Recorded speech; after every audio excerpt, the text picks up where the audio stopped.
오늘은 여러분들한테 국내 출시된 ETF 중에 좀 주목할 만한 ETF를 소개해 드리려고 합니다.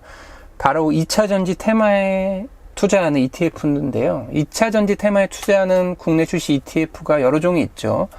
미래에셋증권이라든지, 그리고 삼성운용자산에서 운용하는 타이거 킨덱스 2차전지 테마가 있습니다. 그 중에서도 국내 기업에 투자하는 ETF가 있고요.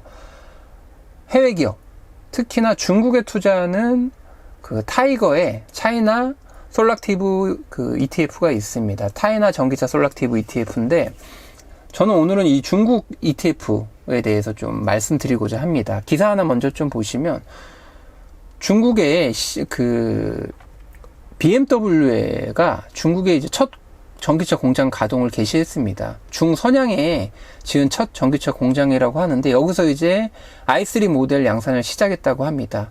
2.9조 원 정도 투입한 세 번째 중국 공장이고, 단일 규모는 최대 투자금이라고 합니다. 중국 사업 담당 CEO가 이제 세계 전기차 시장에서 더 큰 성장을 준비하겠다라고 이제 포부를 밝히기도 했는데, 좀 이 기사를 보면서 여러분 좀 갸우뚱한 부분이 있을 것 같아요. 왜냐하면 미국과 중국의 패권 전쟁으로 인해서 사실은 미국과 유럽 시장의 전기차 배터리 시장에서는 국내 3사, LG 에너지 솔루션, SK 온, 그리고 삼성 SDI가 주로 이제 납품하는 시장이라고 생각을 했거든요. 근데 납품을 떠나서 중국이 오히려 자동차까지 만들고 있습니다. 좀 기사를 보면서 좀 예사롭지 않은데 라는 느낌을 받으실 수 있을 거예요. 자, 이것뿐만 아닙니다. 심지어 중국 CATL은 국내 브랜드죠. 현대기아차, 기아차 니로의 전기차 배터리를 공급하고 있다고 밝혔습니다. 그동안에 내수용 전기차에 들어가는 배터리는 LG 에너지 솔루션과 SK 온이 공급을 했습니다. 그런데 니로에 CATL의 배터리가 탑재되기 시작한 거죠. 생계 전기차 시장 배터리 시장에서 CATL의 점유율은 35% 정도 좀 상회하는 수준이고, LG 에너지 솔루션과 삼성 SDI 그리고 SK 온 국내 배터리 3사의 점유율은 25% 정도를 넘기는 수준인데, 이게 좀 안타깝게도 시간이 지날수록 중국 업체의 비중은, 시장 점유율은 늘어가는 반면 국내 3사의 시장 점유율이 조금씩 줄어들고 있습니다. 중국 시장만 봐도 그렇습니다. 기아, 니로, 벤츠, 이런 모든 유수의 브랜드, 해외 브랜드 제조사, 자동차 제조사에서 중국 배터리를 탑재하기 시작을 했고요. 중국 시장 내 자동차용 2차전지 점유율을 보면 CATL, BYD 등의 중국 업체들이 대부분을 차지하고, LG 에너지 솔루션만이 4.0%, 4%를 차지하고 있습니다. 21년 기준으로요.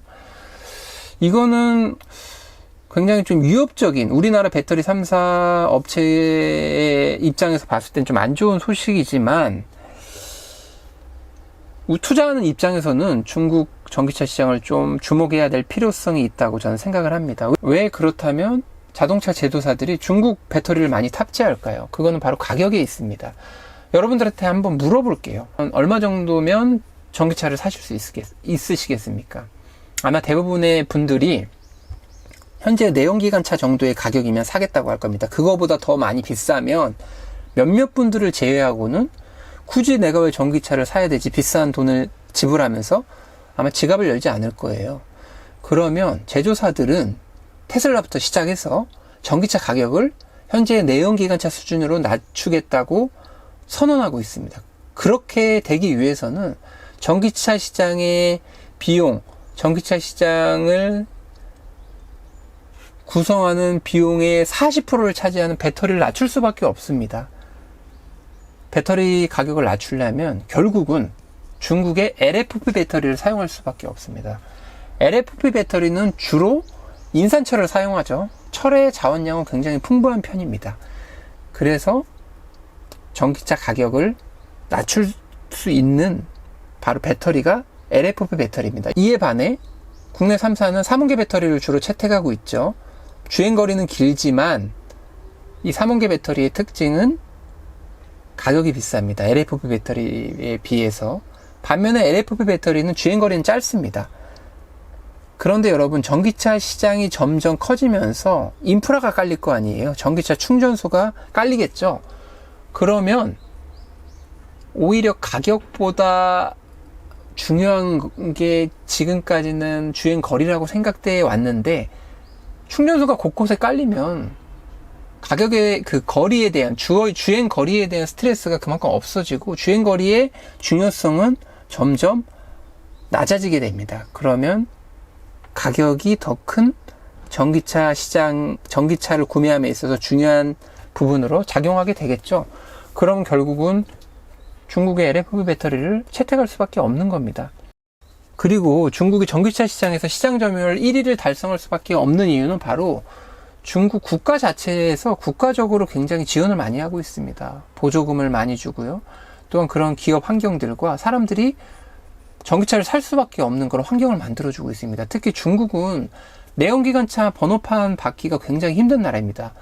심지어 몇 천만 원까지 호가하는데 전기차를 구매하면 이런 번호판을 다는데 비용을 굉장히 저렴하게 주고 있습니다. 전기차를 구매할 수 있도록 독려를 하고 있습니다.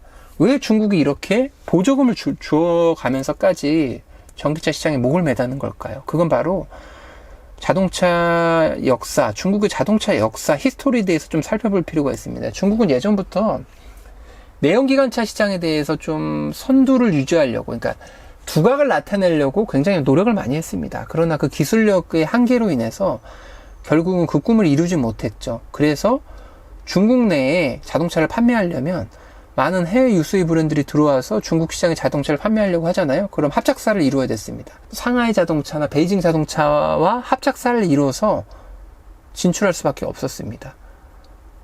중국은 그 합작사를 통해서 기술력을 확보를 했고요. 그래서 중국은 생각했습니다.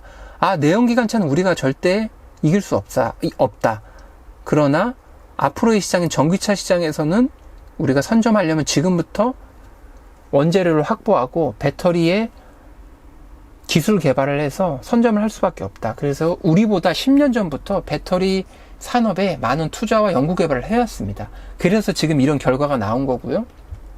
앞으로 중국은 전기차 보조금을 계속 연장을 할까요? 2022년부터는 보조금을 줄인다고 아니면 완전 폐지한다고 했는데 저는 아니라고 봅니다. 보조금은 계속 연장할 것입니다. 왜냐하면 중국의 전기차 시장의 패권을 가져오려고 하려면 국가 차원에서 계속적인 지원이 필요하기 때문입니다. 그래서 이거를 발판으로 해외 시장으로 진출하려는 어떻게 보면 포부를 갖고 있는 거죠.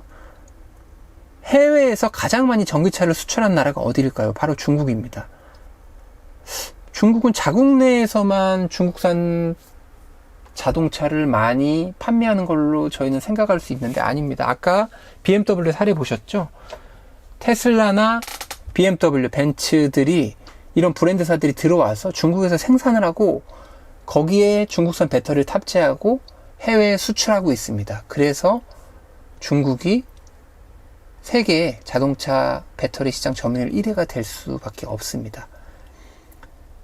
자동차는 대중화를 이루어야 됩니다. 대중화를 이루려면 배터리 가격을 낮춰야 됩니다. 그러려면 LF 배터리의 강자인 중국의 배터리를 사용할 수밖에 없습니다.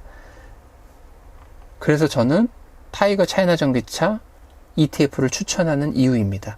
출시됐을 때 거의 만원 가격대에 출시돼서 급하게 2만원까지 갔습니다. 그러다가 중국의 코로나 봉쇄 정책으로 인해서 거의 만원 언저리까지 떨어졌죠. 근데 불과 2달 만에 다시 80% 가까이 회복했습니다.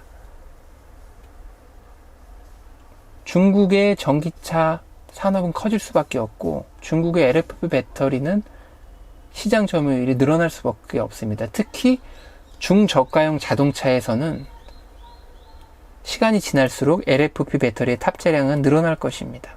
전기차 시장은 굉장히 큰 거인입니다. 이 거인의 어깨에 우리가 타서 투자의 수익의 열매를 우리가 따먹을 필요가 있습니다. 오늘은 여기까지 하겠습니다. 감사합니다.